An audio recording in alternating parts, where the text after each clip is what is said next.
వీక్షకులకు మా యొక్క వందనాలండి. తిరుపతిలో డిసెంబర్ 2 అంటే నిన్న ఎస్వి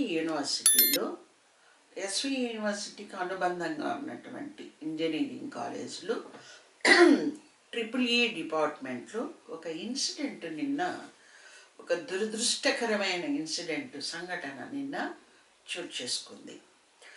ఈ సంఘటన గురించి నేను ఎందుకు మాట్లాడుతున్నానంటే ఎవరిని సపోర్ట్ చేయడానికో మరెవరినో నిందించడానికో కాదు.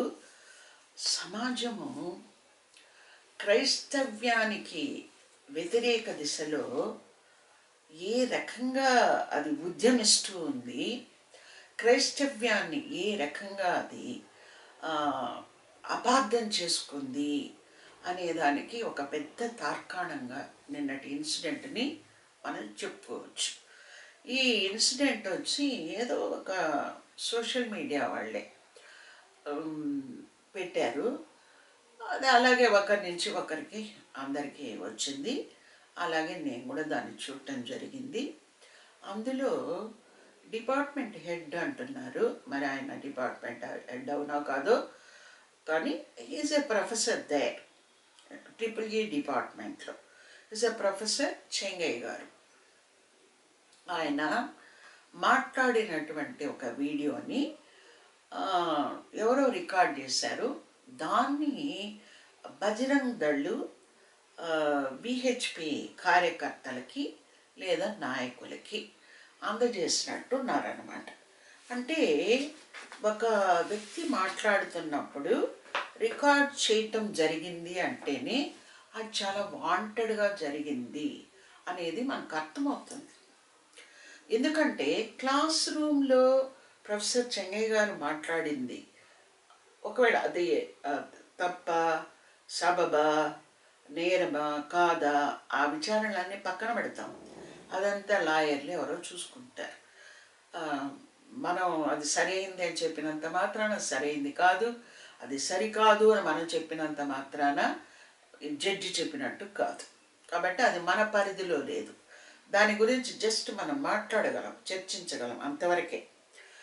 ఇప్పుడు క్లాస్ రూమ్లో ఆ చెంగయ్య గారు మాట్లాడుతున్నప్పుడు దాన్ని రికార్డ్ చేస్తున్నటువంటి విద్యార్థులు కావచ్చు, వారు ఫోన్ని తీసుకొని క్లాస్ రూమ్కి వెళ్ళారు అనేది మనకు తెలుస్తుంది.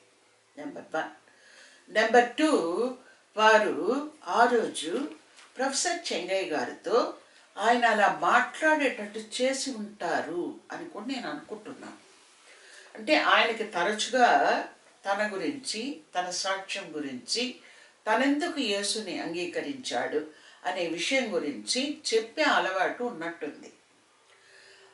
అది వీళ్ళు ఏం చేశారు నేను అనుకుంటున్నాను. ఈ స్టూడెంట్స్ ఆయన ఆ విధంగా మాట్లాడటానికి ఆ రోజు కూడా ప్రొవోక్ చేసి ఉండొచ్చు. ఆయన మాట్లాడటం ప్రారంభం కాగానే ఫోన్లో రికార్డ్ చేయటం జరిగి ఉంటుంది. లేకపోతే ఫోన్లని క్లాస్ రూమ్లోకి ఎవరు అలౌ చేయరు. పనిగట్టుకొని ఫోన్ తీసుకెళ్ళి, అంటే ఆయన ఆ రోజు మాట్లాడుతాను వాడికి ముందే తెలుసా? అలా తెలిసే ఛాన్స్ ఉండదు కదా. కాబట్టి ఆయన వచ్చినప్పుడు ఆయన కొంచెం హ్యూమన్ వాల్యూ ఎడ్యుకేషను లేదా ఇలాంటివి మాట్లాడే అలవాటు ఆయనకి ఉన్నట్టుంది. దాన్ని కొంచెం వీళ్ళు ప్రొవోక్ చేసి ఆయన మాట్లాడే విధంగా చేసి వీళ్ళు రికార్డ్ చేసి ఉంటారు అని నేను అనుకుంటున్నాను. నేనైతే ఇంకా చెంగయ్య గారితో మాట్లాడే అవకాశం నాకు ఇంకా రాలేదు. మాట్లాడినప్పుడు నిజాలు పూర్తిగా తెలిసే అవకాశం మనకు ఉండొచ్చు. ఇది చెంగయ్య గారు మాట్లాడింది వాళ్ళ దగ్గరికి వెళ్ళడము, వాళ్ళు మేము బీసీకి రిజిస్ట్రార్కి కూడా కంప్లైంట్ చేశామని కూడా వాళ్ళు చెప్తున్నారు. డెఫినెట్గా చేసి కూడా ఉండొచ్చు. కానీ బీసీ రిజిస్ట్రార్ కర్రలు తీసుకొని డిపార్ట్మెంట్లోకి వెళ్ళి గొడవలు చేయరు కదా, చేయరు. వాళ్ళు ఏం చేస్తారు, ఒక కమిటీ వేస్తారు. అదర్వైజ్ ఆ ప్రొఫెసర్ గారినో ఆ వ్యక్తిని పిలిపిస్తారు, మాట్లాడతారు, మహా అయితే మేము ఇస్తారు. ఈ ఈ ప్రాసెస్ ఏది జరిగినట్టుగా మనకు తెలియటం లేదు.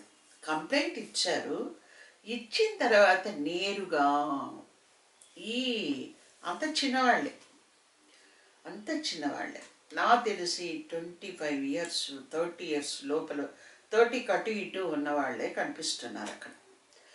దాని వాళ్ళు మేము బజరంగ దళ నాయకులు అని చెప్పుకుంటున్నారు, విహెచ్పి నాయకులు అని చెప్తున్నారు, వాట్ ఎవర్ మేబీ వాళ్ళు ఏమైనా క్లెయిమ్ చేసుకొని వాళ్ళు అక్కడికి వెళ్ళి అతనితో ఆర్గ్యుమెంట్కి దిగారు. అతను ఏం చెప్పాడంటే, నా సాక్ష్యం, నా టెస్ట్ మనీ చెప్పుకున్నాను నేను క్లాస్లో, నేను వాళ్ళని అలా చేయమని చెప్పలేదు, నా టెస్ట్ మనీ చెప్పాను. నేను సోమవారం మా కుటుంబంలో మేము సోమవారం, మంగళవారం, బుధవారం, గురువారం, శనివారం ఎలా ఏ దేవుళ్ళకి మేము ఆరాధించేవాళ్ళం, ఎలా నేను దేవుణ్ణి తెలుసుకున్నాను, ఇదంతా చెప్తున్నాడు అతను. కానీ క్లాస్ రూమ్లో అది చెప్పచ్చా అంటే చట్టం అయితే దాన్ని ఒప్పుకోదు. చట్టాన్ని మీరే అతను అక్కడ చెప్పినట్టుగా మనం ఒప్పుకోవాలి.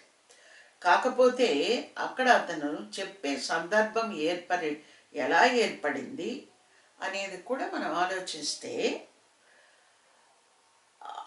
అది అలా చెప్పారు, దాని మీద చర్య తీసుకోవాలి, చర్య తీసుకునే హక్కు యూనివర్సిటీ వీసీకి, రిజిస్ట్రార్కి, తర్వాత ఇంజనీరింగ్ కాలేజ్ ప్రిన్సిపాల్ గారికి వీళ్ళకుంటుంది. అంతేగాని ప్రతివాడు అక్కడికి వెళ్ళి, ఎవడు పడితే వాడు అక్కడికి వెళ్ళి ఏది పడితే అది మాట్లాడి ఎలా పడితే అలా బిహేవ్ చేస్తే దీన్ని ఆటవిక సమాజం అంటారు, అనాగరిక సమాజం అంటారు, దీన్ని నాగరిక సమాజం అని అనరు. అతను క్లాస్ రూమ్లో అది చెప్పింది చట్టరీత్యా సరైంది కాదు అంటే వీళ్ళు డిపార్ట్మెంట్లోకి ట్రెస్పాస్ చేసి లోపలికి దూరి ఆయన్ని మ్యాన్ హ్యాండిల్ చేసి లాక్కొచ్చి ఆయన ప్రాపర్టీ అయినటువంటి కారుని ఇటుకరాళ్ళు పెట్టి కొట్టడం అనేది అది కూడా చట్టరీత్యా పెద్ద నేరం సార్. నేను ఒక హైందవ కుటుంబంలో పుట్టినటువంటి వ్యక్తి. ఎందుకు అన్యమత ప్రచారం మీ ఆడియో లీక్ అయింది? అది ఎవరు తీసుకున్నారు మరి నాకైతే తెలీదు. మీరు మాట్లాడలేదా? నేను మాట్లాడలేదు. అంటే మాట్లాడానంటే క్లాసులో హ్యూమన్ వాల్యూస్ గురించి చెప్తుంటాను. హ్యూమన్ వాల్యూస్ గురించి చెప్పడం అంటే క్రీస్తును ఇతర మతస్థులను పొగడము, హిందూ దేవతలను తిట్టడమే. నాయన అంటే తిట్టడం కదా సార్. నాయన నా బ్రతుకు ఒకప్పుడు ఇది. ఎందుకంటే నా హస్తకృత్యములతో నా చేతులతో వినాయకుని విగ్రహాన్ని కూడా తయారు చేసుకున్నటువంటి నా చేతులు రోజంతా అమ్ముకొని ఈవినింగ్ వచ్చేటప్పటికి నాకు దొరికేటువంటి 700 రూపాయలు. ఆయన చేసింది నేరమైతే వీళ్ళు చేసింది నేరమే. అక్కడ మతం మారుస్తున్నాడు, ప్రతి దాన్ని ఏదో చెప్తారు చూడండి, బోడితలకి బొటన వేలికి ముడిపెట్టినట్టు కొండ మీద ఫోన్లో ఒక పాట రికార్డ్ చేస్తే మతం మార్చటం. యూనివర్సిటీలో ఒక వ్యక్తి తన సొంత విషయాలను తన గురించి తను చెప్పుకుంటే మతం మార్చటం. ఎక్కడి గొడవ ఇది? దీన్ని తీసుకెళ్ళి యేసు ప్రభువుకు ముడిపెట్టడం, దీన్ని తీసుకెళ్ళి క్రైస్తవ్యానికి ముడిపెట్టడం, దీన్ని తీసుకెళ్ళి క్రైస్తవ పాస్టర్లకు ముడిపెట్టడం. ఏంటిది? ఎక్కడికి పోతున్నాం? ఎటువైపు పోతున్నాం? మన ఆలోచనలు ఏమవుతున్నాయి? మన విజ్ఞత ఏమవుతుంది? నిజంగా పిల్లల్ని ఎవరైనా మీరు మారండి వెళ్ళి అని చెప్తే తప్పు. ఎవరు చెప్పకూడదు, ఎవరికి చెప్పకూడదు. ఆయన టెస్ట్ మరీ చెప్పుకున్నాడంటే అది కూడా కాలేజ్ అవర్స్లో అది చెప్పుంటే అది కూడా చట్టరీత్యా దాని మీద చర్య తీసుకోవాల్సిన వాళ్ళు తీసుకునేవాళ్ళు ఉంటారు, వాళ్ళు తీసుకుంటారు, వాళ్ళకి కొన్ని పద్ధతులు ఉంటాయి. అంతేకాని వీధిలో పోయే వాళ్ళ లోపలికి దూరేసి మనుషుల్ని మ్యాన్ హ్యాండిల్ చేస్తే అది న్యాయమా? అది ధర్మమా? అది చట్టమా? అది పద్ధత? సనాతన ధర్మం దానికి శ్రీలేసిందా?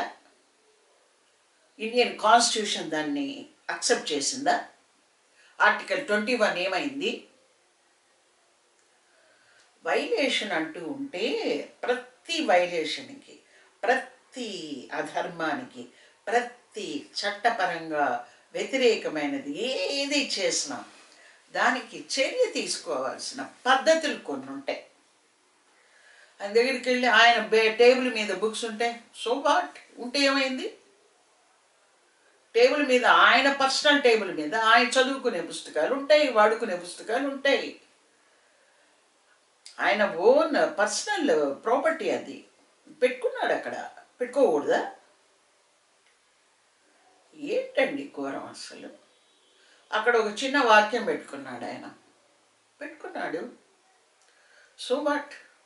చాలామంది అఫిషియల్స్, రెవెన్యూ వాళ్ళు కావచ్చు, పోలీస్ వాళ్ళు కావచ్చు, ఎడ్యుకేషన్ డిపార్ట్మెంట్ వాళ్ళు కావచ్చు, కాలేజీల్లో కావచ్చు, హాస్పిటల్స్లో కావచ్చు, వాళ్ళ టేబుల్స్ మీద వాళ్ళ ఇష్టదైవం ఫోటోగ్రాఫ్ పెట్టుకొని ఉంటారు.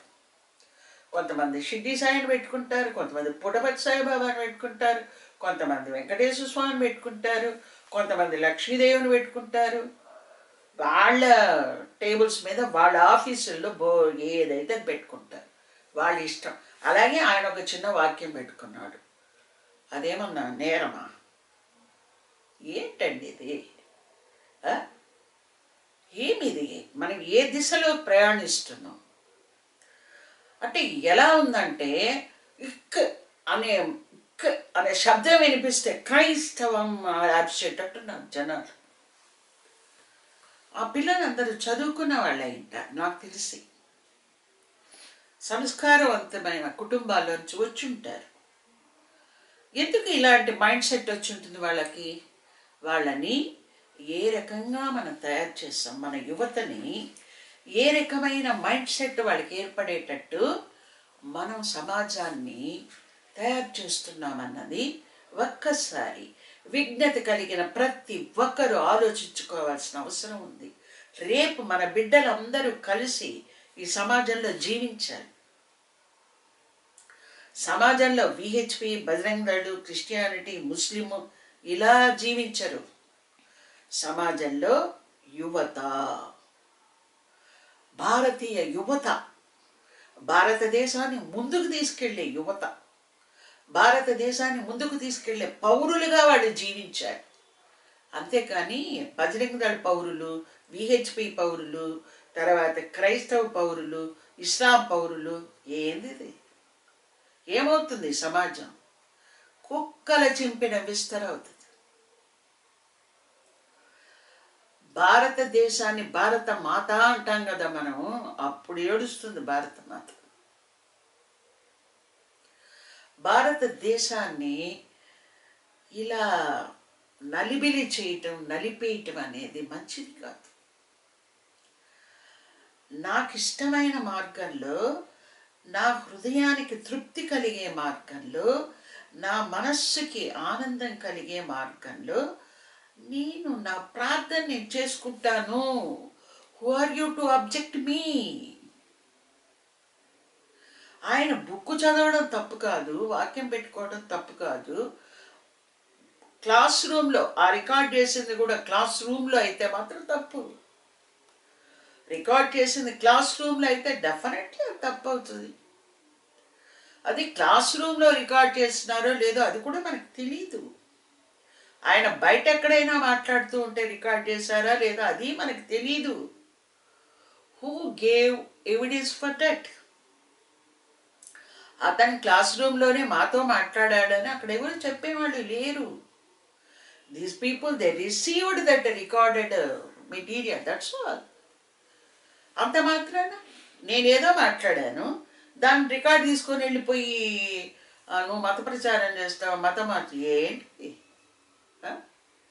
మత ప్రచారం చేయనోడేవాడండి. నాకు వెంకటేశ్వర స్వామి అంటే చాలా ఇష్టం. నా జీవితంలో వెంకటేశ్వర స్వామి ఇలాంటి కార్యాలు చేశాడు అని చెప్పుకునే హిందువులేడా? అందరూ చెప్తారు. మొక్కులు చెల్లించడానికి పొంగళ్ళు పెడతారు. ఈ మూలస్థానమ్మ దగ్గర అదేమది పొట్టేళ్ళు, మేకలు, మేకపోతులు బలిస్తుంటారు. వాళ్ళందరినీ భోజనాలే పిలుస్తారు. మేము మొక్కున్నాం అప్పుడు ఆ కార్యం జరగడానికి, మేము ఇల్లు కట్టుకుంటే ఇట్లా మేకపోతు బలిస్తామనుకున్నాము, రండి అందరూ భోజనాలకి అని పిలుస్తారు. దాని మత ప్రచారం అంటమా?